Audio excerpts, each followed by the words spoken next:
আমাদের অনন্য স্টোরি সকল প্রকার পার্ট গল্প দেখতে আমাদের চ্যানেলটি সাবস্ক্রাইব করে পাশে থাকা বেল আইকনটিতে ক্লিক করে অল নোটিফিকেশন অন করে দিন। আদিত্য মুচকি হেসে নূরের কপালে একটা চুমু খেয়ে নূরের হাত ধরে ওকে নিচে নিয়ে এলো। আদিত্য আজ লাঞ্চে ওর চাচা চাচিকে ইনভাইট করেছে। নিচে ড্রয়িং রুমের সোফায় আদিত্য, নূর আর নীলা বসে আছে। একটু পরেই বাসার কলিং বেল বেজে উঠল।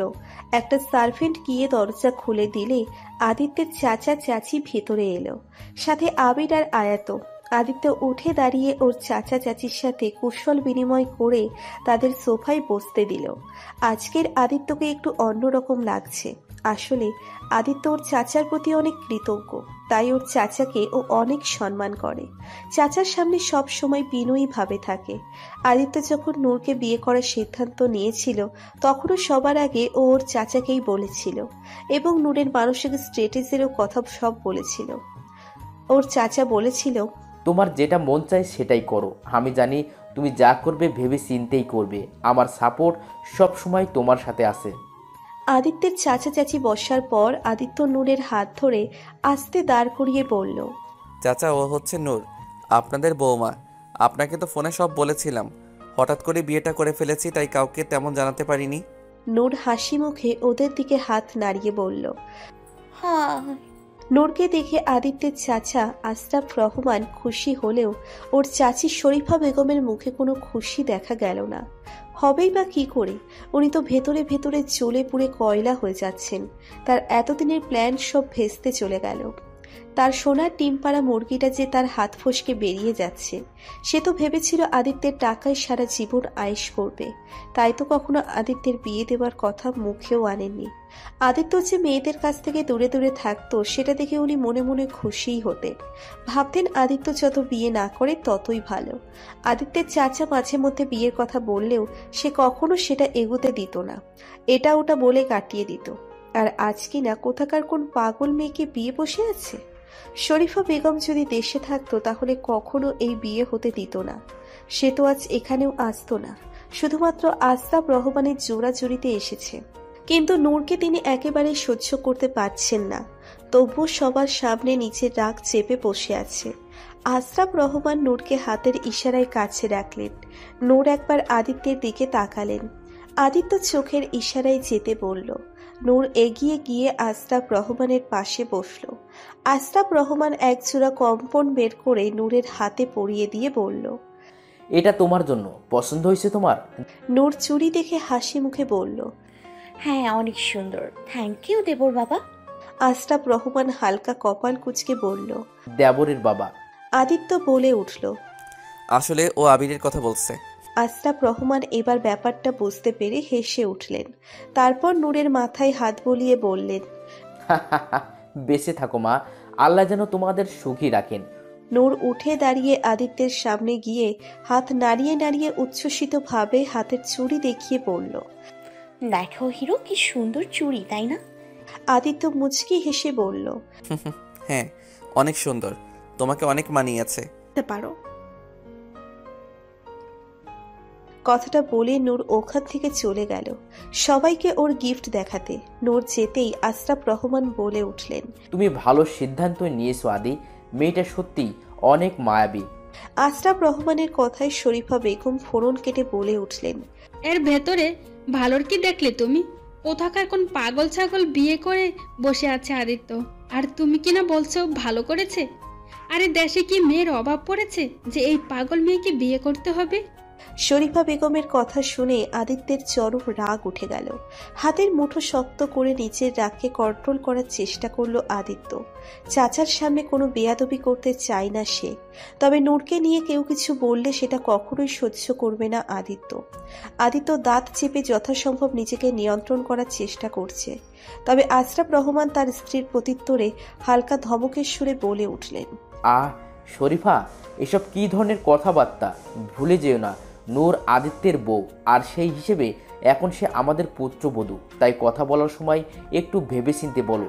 নূর যেমনই হোক সেটা নিয়ে তোমার মাথা ঘামাতে হবে না, আদিত্য দেখে নিবে সেটা। শরীফা বেগম রাগে কিরমির করে চুপ করে রইলেন। আদিত্য সিচুয়েশনটা সামলানোর জন্য বলে উঠল, লাঞ্চের সময় হয়ে গেছে, আসুন আগে লাঞ্চ করে নিন, বাকি কথা পরে হবে। আশরাফ রহমান মাথা ঝাঁকিয়ে বললেন, হ্যাঁ হ্যাঁ চলো। রান্নাঘরে নিজের জন্য একটু লেমন জুস বানাচ্ছিল নীলা। আবির হাত ধুতে এসে নীলাকে দেখে বাঁকা হাসি দিল। আশেপাশে তাকিয়ে দেখলো রান্নাঘরে কেউ নেই। আবির এই সুযোগে নীলার পিছনে গিয়ে নীলার ঘাড়ের উপর মাথাটা একটু ঝুঁকিয়ে বলল, কেমন আছো মিস কচি লঙ্কা? আমাকে মিস করছিল বুঝি? নীলা চমকে উঠে পিছনে তাকিয়ে রাগী কণ্ঠে বলল, সেই জন্য তো এসেছি। মানে হলো কালকের পর থেকে কেন যেন আমার ঠোঁটে অন্য কোনো কিছু স্বাদই লাগছে না, শুধু একটা স্বাদই ঠোঁটে লেগে আছে। মনে হচ্ছে সেই স্বাদটা যদি আবার পেতাম। আবিরের কথাই নীলার কালকের ঘটনা মনে পড়ল। রাগটা আবার বেড়ে গেল নীলার। কালকের ওই লুচ্চামির জন্য এই লোকটার কাছে কঠিন একটা বদলা তো নিতেই হবে। কথাটা ভেবে নীলা নিচের চেহারার ভাবভঙ্গি পাল্টালো। আবেদনময়ী হাসি দিয়ে আবিরের দিকে তাকিয়ে বলল, তাই বুঝি আপনার আবারও ওটা চাই? আবিরের হাতে চাঁদ পাওয়ার মতো খুশি হলো। আবির আবালের মতো মাথা ঝাঁকিয়ে বলল, হ্যাঁ হ্যাঁ চাই চাই। নীলা লাজুক ভঙ্গিতে বলল, তাহলে চোখ বন্ধ করো, না হলে আমার লজ্জা করে। আবির এক গাল হেসে সাথে সাথে চোখ বন্ধ করে নিল। ঠোঁটজোড়া উঁচু করে নীলার আগমনের অপেক্ষায় রইল। নীলা সেটা দেখে শয়তানি হাসি দিল। তারপর একটা কৌটো থেকে মরিচের গুঁড়ো আঙ্গুলে নিয়ে আবিরের দুই ঠোঁটে ইচ্ছে মতো মাখিয়ে দিল। আবির প্রথমে ব্যাপারটা বুঝতে না পেরে চোখ খুলে তাকালো। যতক্ষণে টের পেল ততক্ষণে অনেক দেরি হয়ে গেছে। বেচারা ঝালের তাড়নায় চোখ বড় বড় করে যেই চিল্লানি দিতে যাবে অমনি নীলা আবিরের মুখ চেপে ধরে বলল, একদম চিল্লাবেন না, না হলে কিন্তু আমি জিজুকে বলে দিব আপনি আমার সাথে কি করেছেন। অনেক শখ না সেই স্বাদ পাওয়ার? আজকের পর থেকে শুধু এই ঝাঁঝের স্বাদ ছাড়া আর কোনো স্বাদই আপনার মনে থাকবে না। আর ভবিষ্যতে আর কখনো আমার সাথে পাঙ্গা নিতে আসবেন না। কথাগুলো বলে নীলা অ্যাটিটিউড দেখিয়ে চুলগুলো ঝামটি মেরে চলে গেল। বেচারা আবিরের ঝালে করুণ অবস্থা। ও বেসিনে গিয়ে মুখে পানি দিতে লাগলো আর ঝালে কাতরাতে লাগলো। খাবার টেবিলে সবাই লাঞ্চ করতে বসেছে। আদিত্য বরাবরের মতো নূরকে খাইয়ে দিচ্ছে। আর এটা দেখে শরীফা বেগম ফুলে লুচি হয়ে যাচ্ছে। মনে মনে বলছে, যত সব আদিক্ষেতা, ডং দেখে আর বাঁচি না। একটা পাগল মেয়েকে এত মাথায় নিয়ে নাচার কি আছে? লাঞ্চ শেষে সবাই সোফায় বসে কথাবার্তা বলছে। তখনই আদিত্যের একটা ফোন আসে। আদিত্য ওখানে একটু সরে গিয়ে ফোনে কথা বলতে থাকে। নূর ওর বিড়াল ছানাকে কোলে নিয়ে বসে বসে খেলছিল। হঠাৎ বিড়াল ছানাটা নূরের কোল থেকে নেমে একদিকে দৌড় দেয় আর নূরও বিড়াল ছানাকে ধরার জন্য ওর পিছনে ছুটতে লাগলো। তখনই একটা সার্ভেন্ট ট্রেতে করে সবার জন্য কোল্ড ড্রিঙ্ক নিয়ে আসলো। সবাই যার যার কোল্ড ড্রিঙ্কস হাতে নিচ্ছে। শরীফা বেগম যখন নিজের কোল্ড ড্রিঙ্কস হাতে নিচ্ছিল সেই মুহূর্তে নূর ওর বিড়াল ছানাকে ধরতে গিয়ে হঠাৎ শরীফা বেগমের হাতের সাথে ধাক্কা লেগে কিছু কোল্ড ড্রিঙ্কস শরীফা বেগমের গায়ের উপর পড়ে যায়। এতক্ষণে জমে থাকা ক্ষোভটা এবার বিস্ফোরণ হয়ে বেরিয়ে আসে। শরীফা বেগম এক ঝটকায় উঠে দাঁড়িয়ে নূরের দিকে অগ্নি দৃষ্টিতে তাকিয়ে জোরে ধমকানোর সুরে বলে উঠলেন, এই পাগল মেয়ে, কি করলে এটা তুমি? দেখে চলতে পারো না? আমিও কাকে কি বলছি? একটা পাগলের কাছ থেকে আর কি আশা করা যায়? যত সব পাগলের কারখানা। শরীফা বেগমের এমন ধমকে নূর সাথে সাথে কেঁপে উঠল। ভয়ে জড়সড় হয়ে গেল। শরীফা বেগমের কথার ধাঁচে নূরের চোখ দিয়ে পানি চলে এলো। আদিত্য সেটা কিভাবে সহ্য করবে? ও শরীফা বেগমের সব কথাই শুনেছে আর সাথে সাথে ওর মাথায় দপ করে আগুন জ্বলে উঠল। এবার আর নিজেকে নিয়ন্ত্রণ করতে পারছে না আদিত্য। চোখ জোড়ায় লাল লালিমা ভেসে ওঠে। কপালের রগ ফুলের নীল হয়ে উঠেছে। হাতের মুষ্টি আরো শক্ত করেও কোনো লাভ হচ্ছে না। আদিত্য দাঁতে দাঁত চেপে যথাসম্ভব নিজেকে নিয়ন্ত্রণ করার চেষ্টা করে শরীফা বেগমের সামনে এসে দাঁড়ালো। আদিত্য আসতেই নূর আদিত্যের পিছনে গিয়ে লুকিয়ে পড়ল। ভয়ে আদিত্যের পিঠের শার্ট খামচে ধরে আদিত্যের পিঠের সাথে লেগে দাঁড়িয়ে রইল। আদিত্য শরীফা বেগমের দিকে তাকিয়ে দাঁতে দাঁত চেপে রাগী তবে শান্ত গলায় বলে উঠল, চাচি প্লিজ নূরের সাথে এভাবে কথা বলবেন না। ও কোনো ভুল করে থাকলে আপনি আমাকে যা খুশি বলুন, আমি কিছুই বলবো না। তবে নূরের সাথে মিসবিহেভ করলে আমি সহ্য করতে পারবো না। হয়তো কোনো অনৈতিক কাজ করে বসবো। নূরের সাথে শরীফা বেগমের এমন ব্যবহারে সবাই কম বেশি রেগে আছে। আবিরের ওর মায়ের ওপর চরম রাগ লাগছে। নিজের বোনের সাথে এমন ব্যবহার হতে দেখে নীলারও খুব খারাপ লাগছে। একটু আগে বিহানও একটা কাজে এখানে এসেছিল, তখন শরীফা বেগমের কথা শুনে রাগে তার মাথা গরম হয়ে গেছে। এমনিতেই বিহান এই মহিলাকে একদম সহ্য করতে পারে না, তার উপর আজকে নূরের সাথে এমন ব্যবহারে ওর আরও লোভ চলছে। এই কয়দিনে নূরের প্রতি ওর আলাদা একটা টান এসে গেছে। নূর যখন ওকে ভাইয়া বলে ডাকে তখন নূরকে সত্যিই নিজের ছোট বোন মনে হয় বিহানের। তাই তো নূরের সাথে এমন ব্যবহারে ওর প্রচুর রাগ লাগছে। আর আয়াত সেটা বুঝতে পেরে বারবার অপরাধীর চোখে তাকাচ্ছে বিহানের দিকে। এদিকে আদিত্যের কথায় শরীফা বেগম তেলে বেগুনে জ্বলে উঠে বললেন, তুমি কি আমাকে হুমকি দিচ্ছ? হ্যাঁ, বাসায় কি আমাদের অপমান করার জন্য ডেকেছো? শরীফা বেগম আশরাফ রহমানের দিকে তাকিয়ে তাচ্ছিল্যের সুরে বলল, দেখেছো তো, এই হলো তোমার আদরের ভাতিজা, যার জন্য তুমি এত কিছু করলে তার প্রতিদান সে এইভাবে দিচ্ছে। বাহ, খুবই ভালো। আদিত্য এবার আশরাফ রহমানের সামনে এসে হাত জোর করে বিনয়ী সুরে বলল, আই এম সরি চাচা, কোনো বেয়াদবি করে থাকলে মাফ করে দিবেন। আপনি চাইলে আমাকে যা খুশি তাই বলতে পারেন, তবে আমি নূরের সাথে খারাপ ব্যবহার কিছুতেই সহ্য করব না, কখনোই না। আশরাফ রহমান বলে উঠলেন, তোমার কোনো দোষ নেই আদি, তোমার মাপ চাইতেও হবে না, বরং আমি তোমার চাচির ব্যবহারের জন্য লজ্জিত। ওর পক্ষ থেকে আমি তোমার কাছে ক্ষমা চাইছি। শরীফা বেগম জ্বলে উঠে কিছু বলতে নিলে আশরাফ রহমান হাত উঠিয়ে শরীফা বেগমকে থামিয়ে দিয়ে বলল, আর একটা কথাও না, একদম চুপ থাকবে তুমি। তোমার সাথে আমি বাসায় গিয়ে কথা বলবো। আশরাফ রহমান আবার আদিত্যের দিকে তাকিয়ে বলল, আমরা এখন আসছি আদি, পরে আবার দেখা হবে। আদিত্য মাথা ঝাঁকিয়ে সাই জানালো। তারপর আশরাফ রহমান আর তার ফ্যামিলি চলে গেল।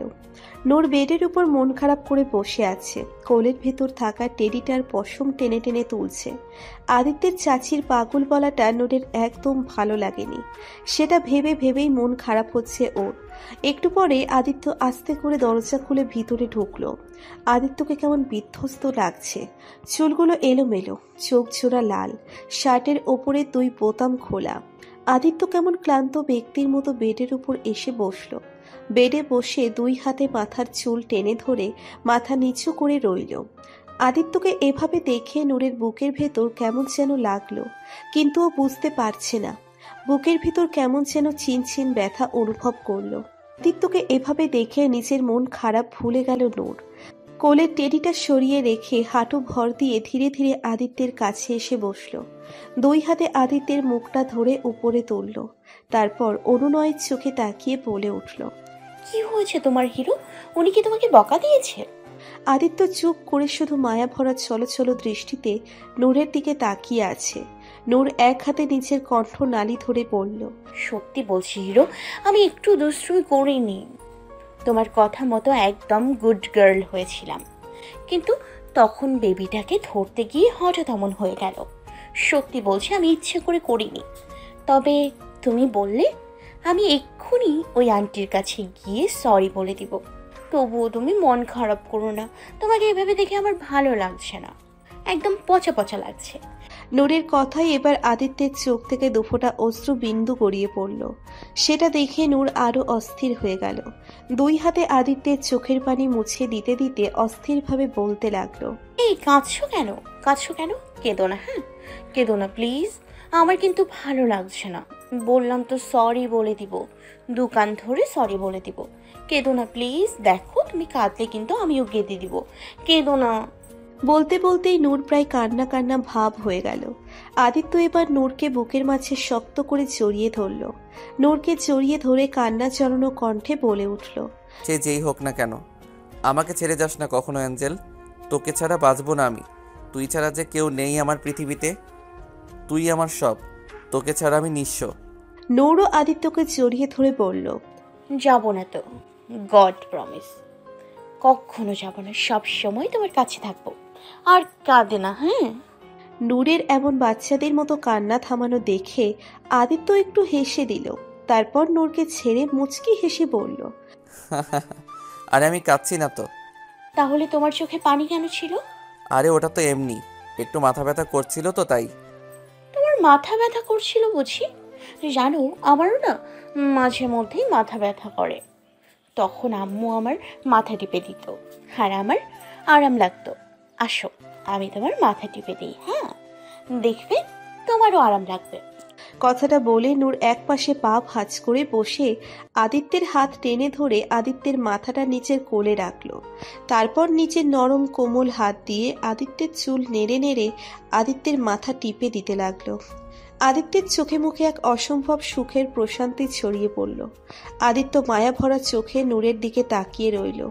নূরকে আজ সত্যিকারের বউ বউ মনে হচ্ছে, যে তার স্বামীর জন্য চিন্তায় ব্যাকুল হচ্ছে, স্বামীর কষ্টে নিজেও ব্যথিত হচ্ছে, স্বামীর সেবা করছে। কথাগুলো ভাবতেই নিজেকে সর্বসুখী মনে হচ্ছে। এতক্ষণ ধরে মনের ভেতর থাকা কষ্টটা এই সুখের সামনে হার মেনে পালিয়ে গেছে। হ্যাঁ, তখন শরীফা বেগমের কথাগুলোই আদিত্য অনেক কষ্ট পেয়েছিল। নিজেকে খুব অপরাধী মনে হচ্ছিল ওর জন্যই নূরকে এত কথা শুনতে হলো। এইসব ভেবে ভেবেই কষ্ট হচ্ছিল। তবে এখন আর কোনো কষ্ট নেই। ও এখন ওর অ্যাঞ্জেলের কোলে মাথা রেখে শুয়ে আছে। এর থেকে সুখের আর কি হতে পারে? আমার অ্যাঞ্জেল থাকতে আর কারোর দরকার নেই, আমার কারণ না। আদিত্যের মাথাটা সত্যি একটু ব্যথা করছিল, তবে এখন অনেক শান্তি লাগছে। নূরের কোমল হাতের ছোঁয়ায় সব দূর হয়ে গেছে। আদিত্য নূরের দিকে কাত হয়ে এক হাতে নূরের কোমর জড়িয়ে ধরে আরামে চোখ বন্ধ করে নিল। নূরের হাতের ছোঁয়ায় আদিত্য একসময় আরামে ঘুমিয়ে পড়ল। নূর যতক্ষণ পারল মাথা টিপে দিল। তারপর একসময় নিজেও আদিত্যের মাথার উপর মাথা রেখে ঘুমিয়ে পড়ল। হাসি কান্নার মাঝে কেটে গেছে আরো 15 দিন। আজ আদিত্য আর নূরের বিয়ের 1 মাস পূর্ণ হয়েছে। নূর এখন আদিত্য ছাড়া আর কিছুই বোঝে না। এখন আর মা বাবার কথাও তেমন বলে না নূর। আদিত্যরও খুশির সীমা নেই। নূর এসে তার জীবনটা রঙিন আলোতে ভরিয়ে দিয়েছে। তার পৃথিবী এখন নূরময়। আবির আর নীলার খুনসুটিও ওভাবেই চলছে। কে কাকে কিভাবে জ্বালাতে পারবে সেই ধান্দাতেই থাকে দুজন। আয়াত এখনো বিহানের মন জয় করার চেষ্টায় লেগে আছে। তবে বিহানের কোনো পরিবর্তন নেই। সে এখনো আগের মতোই আছে। বাসার কলিং বেল বাজতেই নূর দৌড়ে গেল দরজা খুলতে। ও জানে এখন ওর হিরো এসেছে, তাই তো সবার আগেও খুলবে। বাকি সবারও এই জিনিসটার অভ্যেস হয়ে গেছে। তাই তো আদিত্য বাসায় আসার সময় হলে কেউ আর ড্রয়িং রুমে থাকে না। ওদের প্রাইভেসি দেওয়ার জন্য সবাই যার যার কাজে চলে যায়। নূর দরজা খুলে আদিত্যকে দেখে রোজকার মতো একরাশ হাসি দিয়ে আদিত্যকে জড়িয়ে ধরল। আদিত্য প্রশান্তির হাসি দিয়ে এক হাতে নূরকে জড়িয়ে ধরে মাথার উপর আলতো করে চুমু খেল। নূর আদিত্যকে ছেড়ে দিয়ে সোজা হয়ে দাঁড়িয়ে দেখল আদিত্য এক হাত পিছনে লুকিয়ে রেখেছে। সেটা দেখে নূর কৌতূহলী হয়ে বলল, তোমার হাতে কি আছে হিরো? আমার জন্য কিছু এনেছো? আদিত্য মুচকি হেসে বলল, এনেছি তো, আগে চোখ বন্ধ করো তাহলে দিব। নূর উৎসাহী কণ্ঠে আচ্ছা বলে চোখ বন্ধ করে নিল। আদিত্য একগুচ্ছ সাদা জারবেরা ফুলের বুকের সামনে ধরে বলল, এখন চোখ খোলো। নূর চোখ খুলে তাকালো। এত সুন্দর ফুল দেখে নূর খুশিতে হাতে তালি দিয়ে লাফাতে লাগলো। প্রফুল্ল কণ্ঠে বলল, ওয়াও, কত সুন্দর ফুল! এগুলো সব আমার জন্য হিরো? হ্যাঁ, এগুলো সব আমার অ্যাঞ্জেলটার জন্য। আজ আমাদের বিয়ের 1 মাস পূর্ণ হলো। তুমি আমার জীবনে আসার 1 মাস পূর্ণ হলো, তো সেই জন্য তো তোমাকে উপহার দিতেই হয়, তাই না? আদিত্যের কথা তেমন একটা বুঝতে না পারলেও অত্যন্ত খুশি মনে ফুলগুলো হাতে নিল নূর। তারপর ফট করে আদিত্যের গালে একটা চুমু খেয়ে বলল, তুমি সত্যি অনেক ভালো একটা হিরো। আদিত্য তৃপ্তির হাসি দিয়ে নূরকে কোলে তুলে নিয়ে নিচের রুমের দিকে গেল। রাতে ডিনারের সময় হলে আদিত্য নূরকে ডিনার করার জন্য নিচে যেতে বলল। তখন নূর বলে উঠল, আমি যাব না। আদিত্য বলল, তাহলে কি রুমে খাবে? না, আমি রুমেও খাবো না। কেন? কারণ আমি ভাত খাবো না। আদিত্য ভ্রু কুঁচকে বলল, কেন ভাত খাবে না কেন? দেখো নূরসোনা, রাতে না খেয়ে থাকলে অসুস্থ হয়ে পড়বে তো তুমি। আমি কি বলেছি নাকি আমি খাবো না? আমি বলেছি আমি ভাত খাবো না। তাহলে কি খাবে? আমি পিৎজা খাবো, yummy yummy cheese pizza. Hero please এনে দাও না। আদিত্য একটু হেসে বলল, ওকে ওকে, আমার অ্যাঞ্জেলটার যখন পিৎজা খাওয়ার ইচ্ছে হয়েছে তাহলে তো পিৎজা আনতেই হবে। একটু বসো, আমি এক্ষুনি অর্ডার করছি। কথাটা বলে আদিত্য ফোন বের করে অনলাইনে পিৎজা অর্ডার করতে লাগলো। নূর সেটা দেখে কৌতূহলী হয়ে জিজ্ঞেস করলো। তুমি ফোনে কি করছো? আদিত্য একটু দুষ্টুমি করে বলল, আমার ফোনে না জাদু আছে, এখানে টিপলেই 20 মিনিটের ভেতর তোমার পিৎজা চলে আসবে। সত্যি? হ্যাঁ অবশ্যই। নূর বিস্ময় নিয়ে বলল।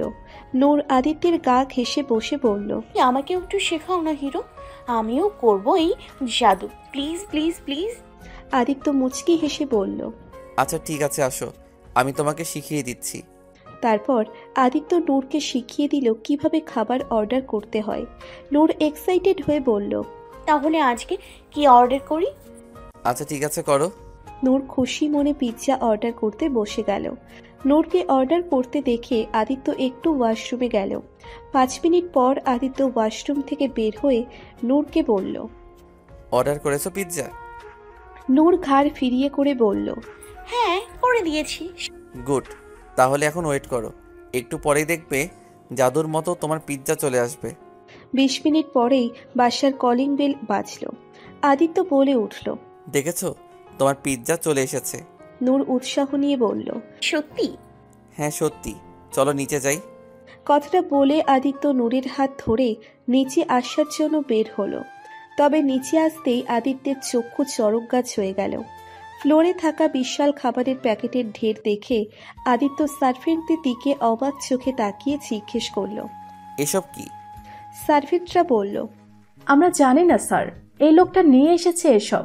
ডেলিভারি বয়কে দেখিয়ে বলল কথাটি। আদিত্য এবার ডেলিভারি বয়ের দিকে তাকিয়ে বলল, এসব কি ভাই, রেস্টুরেন্টের সব খাবার আমার বাসায় কেন এনেছেন? ডেলিভারি বয় বলে উঠল,